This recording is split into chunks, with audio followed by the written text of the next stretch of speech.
Hello दोस्तों। आज हम बात करते हैं निफ्टी और निफ्टी के लेवल्स के बारे में। और आज अगर देखें तो निफ्टी ने सबसे पहले गैप अप ओपनिंग दी है। गैप अप ओपन होने के बाद यहां से सीधा अपसाइड गया है। यहां अगर इसने जो लो लगाया था वो इसी जोन के आसपास का लो लगाया जो यहाँ पे हाई लगाया था, उसी का सपोर्ट लेके बाउंस बैक दिया। बाउंस बैक लेने के बाद फिर मार्केट ने अचानक ही डिप दिया।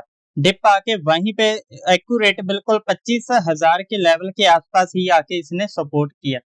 वहां पे सपोर्ट लेने के बाद यहां से मार्केट एक साइडवेज जोन में चला गया।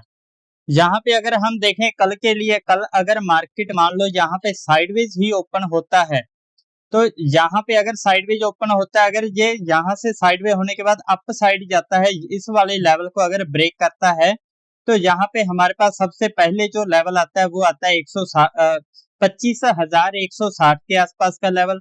उसके बाद हमारा जो लेवल निकल के आ रहा है वो आ रहा है 25,260 से लेके 280 के आसपास का। अगर डाउन साइड की बात करें, डाउन साइड अगर 25,000 के लेवल को मार्केट अप करेगा, तो यहाँ पे हमारे पास जो लेवल निकल के आ रहा है वो आ रहा है सबसे पहले 24,920 का। और डाउन साइड अगर देखें तो 24,777 के आसपास का लेवल डाउन साइड में हमारे पास निकल के आ रहा है।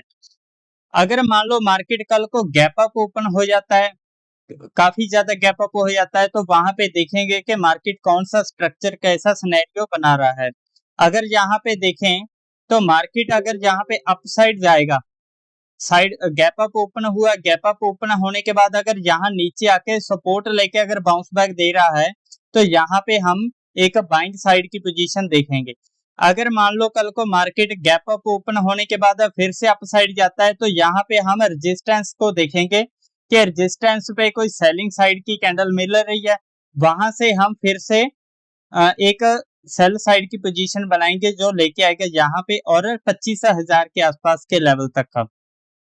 अगर मान लो कल को गैप डाउन काफी ज्यादा खुल जाता है, मार्केट को ग्लोबल क्यूज हो जाते हैं रात को, अगर गैप डाउन खुल जाता है, गैप डाउन खुलने के बाद अगर देखें तो यहाँ पे अगर 900 के आसपास खुलता है, तो यहाँ पे देखें कोई बुलिश कैंडल बन रही है जो अप साइड लेके जा रही है मार्केट को।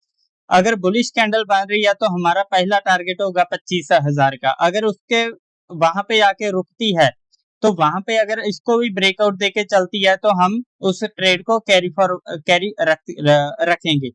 अगर मान लो वहीं पे रेजिस्टेंस लेके कोई सेलिंग कैंडल बनाती है जिसकी वजह से फिर मार्केट नीचे आने लगता है, तो हम अपनी पोजीशन काट देंगे। तो अगर मान लो काफी ज्यादा गैप डाउन खुल जाता है, जैसे 800 या 800 850 के आसपास, वहां पे देखें कोई बुलिश सिनेरियो है। अगर बुलिश सिनेरियो यहाँ पे बन रहा है, तो मार्केट अपसाइड जाने की पोटेंशियल रख सकता है। तो ओवरऑल अगर देखें तो मार्केट में काफी ज्यादा अच्छे वाले सिनेरियो बन चुके हैं। ओवरऑल मार्केट अगर देखें तो थोड़ा सा बाइंग साइड का ही है।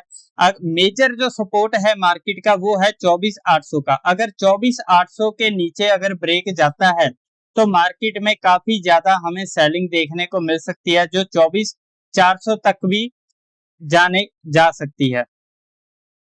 तो यहाँ पे हमने देखना होगा कि मार्केट को कैसा सिनेरियो परफॉर्म कर रही है और कैसे ये चल रही है। उसी के अकॉर्डिंग ज्यादा ओवर बाइंग और ज्यादा ओवर सेलिंग मत करना। यहाँ पे अगर देखें तो मार्केट ने जैसे आज अगर सेलिंग ऊपर अपसाइड गया, गैप अप खुलने के बाद वो गैप को फिल कर दिया, यहाँ पे आके गैप फिल किया, वहीं पे आके रुक गया और 25,000 का मेजर जो सपोर्ट है वो भी मेंटेन किया है आज इसने मार्केट ने। अगर अपसाइड का देखें, अपसाइड अगर देखें तो 25,300 पे काफी ज्यादा मेजर रेजिस्टेंस बना हुआ है।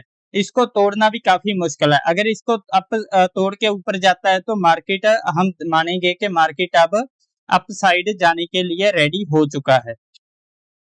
सो आज के लिए इतना ही। Thank you so much.